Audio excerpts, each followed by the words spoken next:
هنعمل النهاردة مع بعض أحسن وأحلى طريقة لكيكة الفج.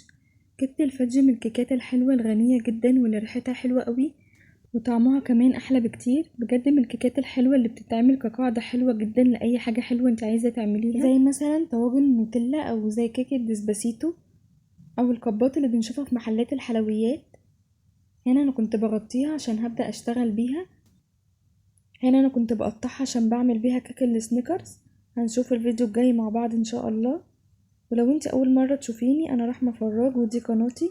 ما تنسيش تشتركي في القناة وتفعلي زر الاشعارات عشان يوصلك اي جديد بنزله.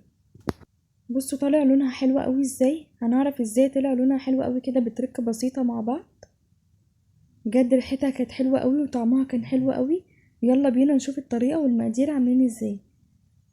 اول حاجة معايا 3 بيضات ومعايا كوباية ونص من الدقيق ومعايا عليهم كوباية ونص من السكر ونص كوباية من الكاكاو وكوباية الا ربع من المية وكوباية الا ربع من الزيت.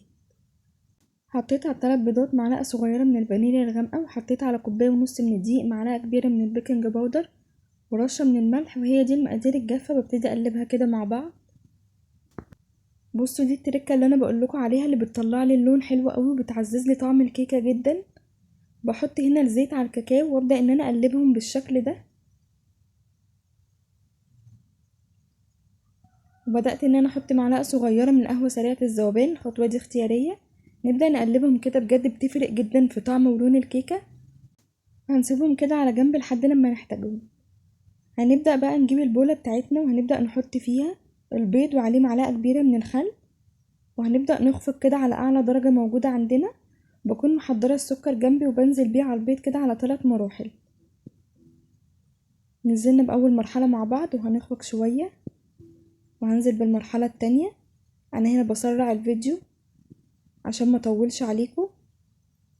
وبكده نكون خلصنا آخر مرحلة من السكر، وهي دي النتيجة بعد ما خفقنا لمدة 5 دقايق مع بعض بالشكل ده. بيكون تقل معايا القوام، بيكون ابيض كمان قوي. وبعدين هبدأ انزل بكوباية الا ربع من المية بالشكل ده، وهنخلي المضرب هنا على اقل درجة. بعد خفق البيض المضرب بيبقى على اقل درجة معايا لما ببدأ احط باقي المكونات.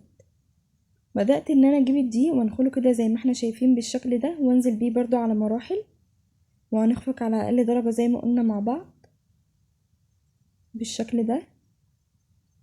بدأت انزل بالدقيق معلقة معلقة بعد ما نخلته معايا.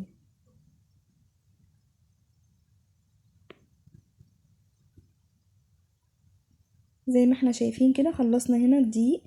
هنبدأ بقى نشيل المضرب وهنبدأ ننزل بالزيت والكاكاو اللي احنا عملناهم مع بعض، وهنقلب بالسباتولا كده حبة حبة زي ما احنا شايفين بالشكل ده. كده كده هي مش من الكيكات الاسفنجية، بنقلب فيها براحتنا عادي، ما تقلقوش من التقليب. وانا بعملها هنا كيكة زي السويس رول كقاعدة، يعني الكيكة انا عايزة اعملها. هنبدأ نقلب فيها كده طول ما احنا بنقلب. بصوا بنلاقي الزيت والكاكاو بيطلع من تحت. هنقلبها كويس قوي لحد لما تبقى معانا باللون الحلو قوي ده. بجد كانت ريحتها حلوة جدا جدا جدا وهي نية، فما بالكم بقى ريحتها وهي مستوية عاملة ازاي. بجد هي من الكيكات الغنية واللي طعمها حلو قوي قوي وريحتها كمان حلوة. جربوها تعجبكم في اي قاعدة انتوا عايزينها. هنبدأ نفردها كده زي ما احنا شايفين بالشكل ده. بندخلها الفرن على درجة حرارة متوسطة، حوالي درجة حرارة 170. بتاخد من 15 ل20 دقيقة على حسب الفرن بتاعتك. انت هتتابعيها بخلة كده من شيش طاووق وتختبريها. هدخلها الفرن وهرجع معاكم تاني. وهنا رجعنا مع بعض تاني، وده شكلها بعد ما استوت معايا. بصوا طلع حلوة قوي ازاي بجد، ولونها حلو. ريحتها كانت حلوة جدا كمان وطعمها كان احلى بكتير. ببدأ ان انا اغطيها على طول عشان ابدأ اشتغل بيها زي ما انا عايزة. وبكده نكون خلصنا مع بعض كيكة الفج. انا هنا كنت بقطعها عشان بعمل بيها كيكة السنيكرز. هنشوفها الفيديو الجاي مع بعض ان شاء الله. لو الفيديو عجبك واستفدتي، ما تنسيش تعملي لي لايك وتشتركي في القناة وتفعلي زر الاشعارات عشان يوصلك اي جديد بنزله.